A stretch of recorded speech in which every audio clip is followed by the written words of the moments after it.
Your brain is not your enemy, but it is a prisoner of its own design.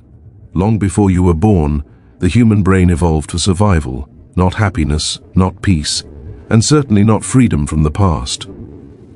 Its primary job was simple: remember danger so you could avoid it next time.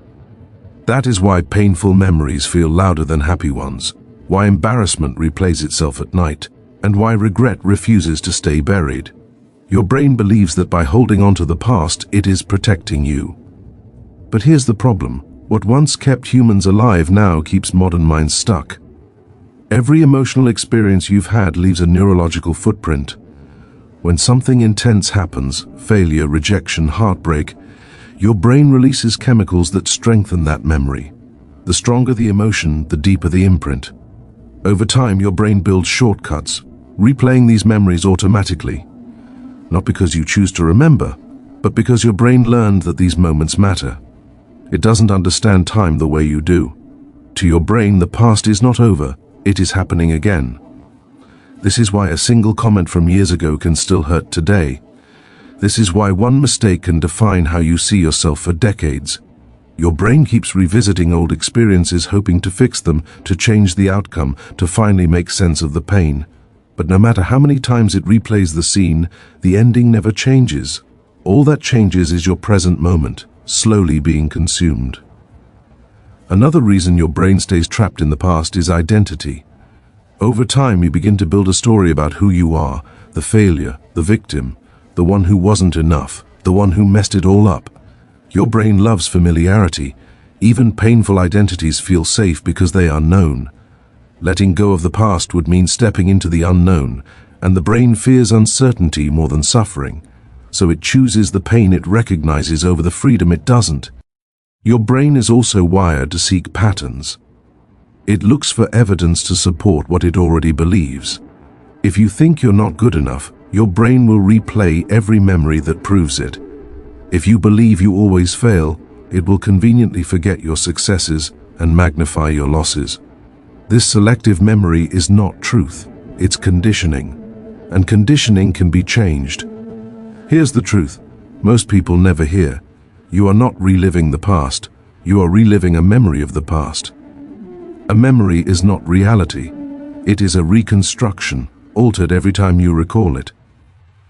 Each replay strengthens the emotion but distorts the facts. The pain feels real, but it exists only in your mind, right now. Freedom begins the moment you realize this.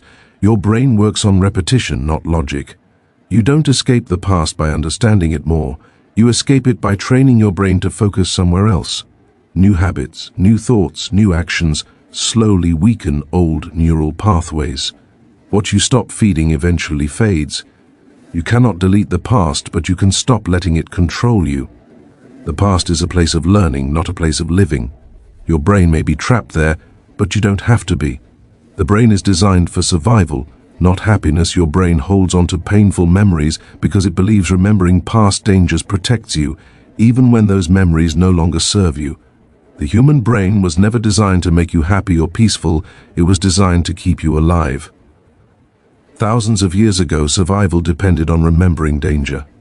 Where you were hurt, who betrayed you, what situation nearly destroyed you. Because of this, the brain gives more importance to pain than pleasure. Negative experiences are stored more deeply, replayed more frequently, and felt more intensely. Even today, your brain still operates with this ancient programming, treating emotional pain as a threat that must never be forgotten. What once helped humans survive predators now keeps modern minds trapped in memories that no longer have any real danger. When something painful happens, the brain releases stress chemicals that strengthen that memory. The stronger the emotion, the stronger the mental imprint. Over time, the brain learns to automatically revisit these moments, not because you want to, but because it believes remembering equals protection. This is why a single failure can feel heavier than 100 successes, and why embarrassing or painful moments resurface when you least expect them. The brain isn't trying to hurt you, it is following its survival rules. The problem is that this system does not update itself automatically. Your brain doesn't recognize that the threat is gone. It reacts to old memories as if they are still happening. Your heart races, your confidence drops, and your mood shifts, all triggered by something that exists only in your mind. This keeps you emotionally stuck, reacting to the past instead of responding to the present. Understanding this changes everything. You stop seeing your mind as broken and start seeing it as trained. And anything trained can be retrained. When you realize your brain is wired to protect rather than to heal, you gain the power to take control. The past loses its grip not because it disappears, but because you no longer let your survival brain decide how you live today.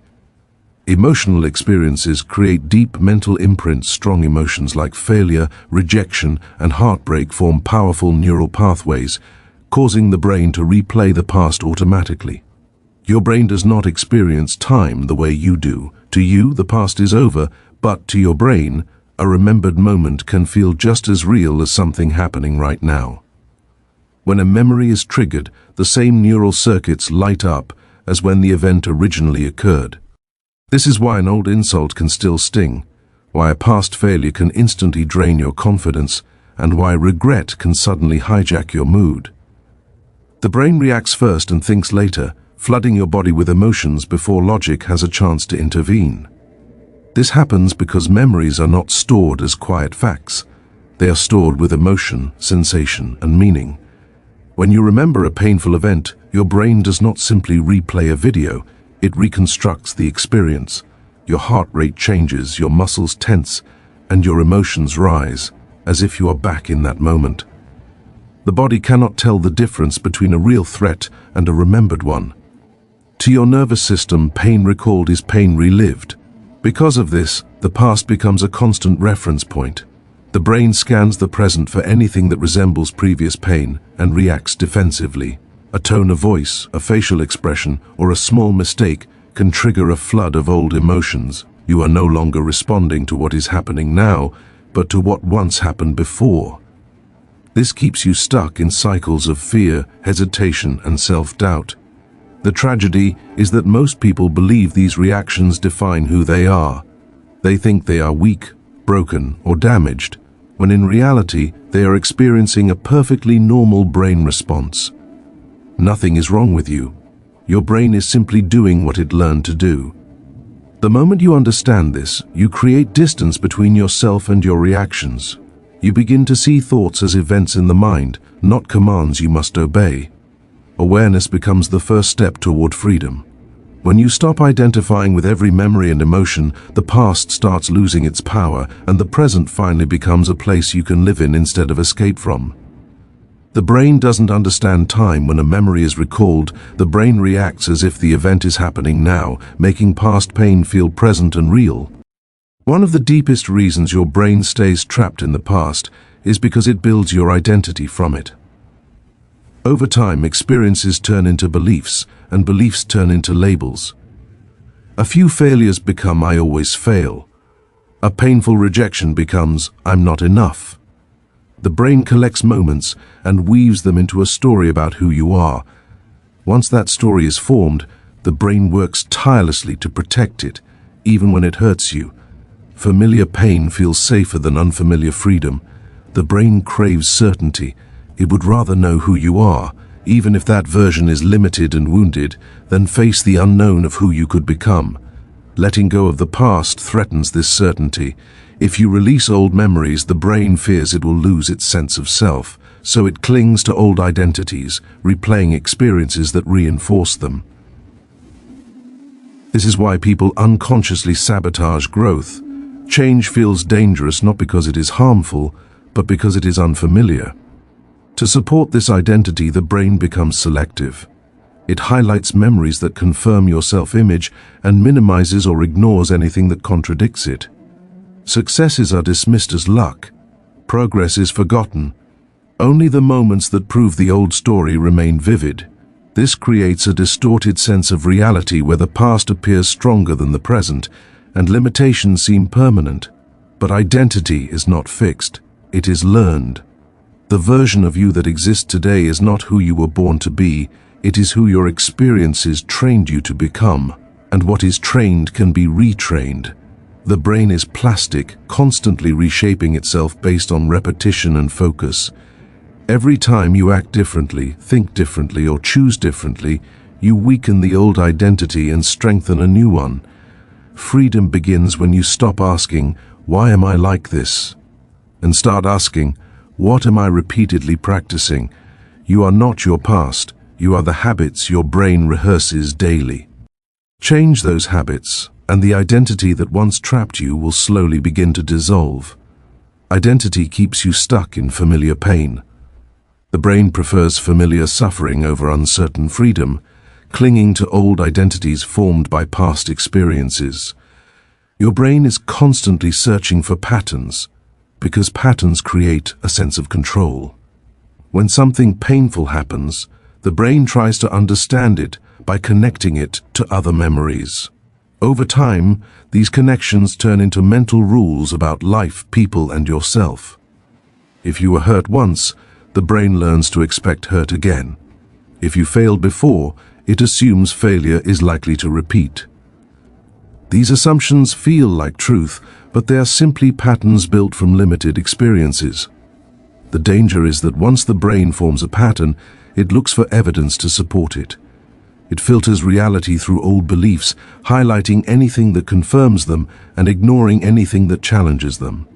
This is why two people can experience the same situation and walk away with completely different conclusions. One sees opportunity, the other sees threat. The difference is not reality, it is conditioning. This pattern-seeking behavior keeps the brain anchored in the past. Instead of responding to the present moment as something new, it reacts based on what happened before. The brain would rather be predictable than accurate. Familiar emotional responses feel safer than unfamiliar ones, even if they cause suffering. As a result, many people live on autopilot, repeating the same emotional reactions, choices, and mistakes year after year. What makes this cycle difficult to break is that the brain confuses thoughts with facts. A negative thought feels true simply because it is repeated often. Over time, repetition creates belief, and belief shapes behavior. This is how old memories silently dictate present actions, keeping the past alive long after it should have ended. The way out is not to fight these thoughts, but to observe them. When you notice a pattern without obeying it, you interrupt the loop. Each time you respond differently, the brain receives new data. Slowly, the old pattern weakens. The past does not disappear overnight, but it loses authority. With awareness and repetition, the mind learns that the present is not a replay, and that you are no longer bound by what once happened. Repetition, not logic, controls the mind. The brain changes through repeated focus and new habits, not by overanalyzing the past. What you stop feeding eventually fades. Your brain does not change through understanding alone, it changes through repetition. You can analyze your past endlessly, explain every wound and understand every mistake, yet still feel trapped. That is because the brain does not operate on insight, it operates on practice. Whatever you repeatedly focus on, feel, and act upon becomes strengthened. This is why the past holds so much power. Every time you replay an old memory, you reinforce the neural pathway connected to it, making it easier for that memory to return again. Most people believe they must completely heal or resolve the past before moving forward. In reality, waiting for closure keeps the brain stuck. The mind learns from what you do now, not from what you explain to yourself. When you shift your attention toward new behaviors, new routines, and new responses, the brain begins to update itself. It slowly learns that the old threat is no longer relevant. Breaking free does not require erasing memories, it requires starving them. When you stop emotionally engaging with old thoughts, they weaken over time. The brain reallocates energy to whatever you consistently give importance to. Small changes, choosing action over rumination, presence over replay, discipline over emotion, create new neural roots. At first, the old memories will fight for attention. This resistance is a sign that change is happening. The key is consistency, not intensity. One powerful moment of motivation will not rewire the brain, but repeated small actions will. Each time you respond differently than you did in the past, you send a message to your brain that the story has changed. Over time, the emotional charge of old memories fades, and the present becomes stronger than the past. Freedom is not found by going back and fixing everything that hurt you. It is found by building a life that no longer needs to revisit it. The past loses its grip when your daily actions prove to your brain that you are no longer the person who was once trapped there.